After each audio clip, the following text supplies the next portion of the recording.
Jeg vil i denne tutorial vise, hvordan man kan bruge Google Earth tidligere satellitbilleder til at vise, hvordan et område har udviklet sig. Her illustreret ved et udsnit omkring Nordhavn, hvor man kan følge områdets udvikling ved at klikke på den funktion, der hedder Vis historiske billeder. Når man gør det, så kommer der en bjælke frem her med tidligere flybilleder eller satellitbilleder, og her der kan man så følge områdets udvikling.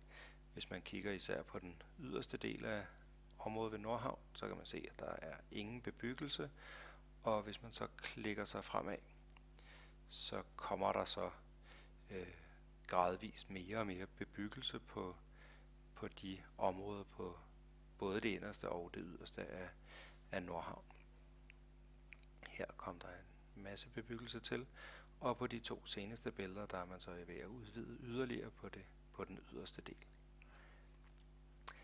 Hvis man ikke kan nøjes med udvikling over de her 10-12 år, som de fleste af de historiske billeder, der ligger tilgængelige, er fra, så kan man bruge en hjemmeside, der hedder Earth Engine, og den har jeg her, som viser områder, sådan en timelapse fra 84 til 2012 fra en masse områder i verden, og man kan bare zoome ud og ind på de områder, man gerne vil have vist.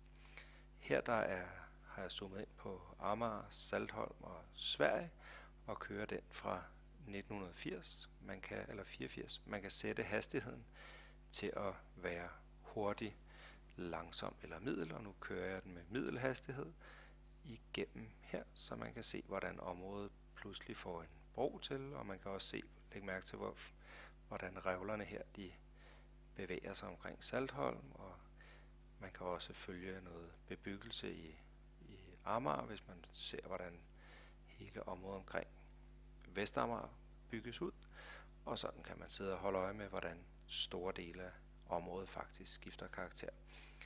Der er nogle meget illustrative eksempler fra Las Vegas eller Shanghai og områder med meget store ændringer rundt omkring i verden. Det kan man hygge sig med i lang tid, og man kan både bruge Earth Engine og eller de historiske billeder i Google Earth. God fornøjelse.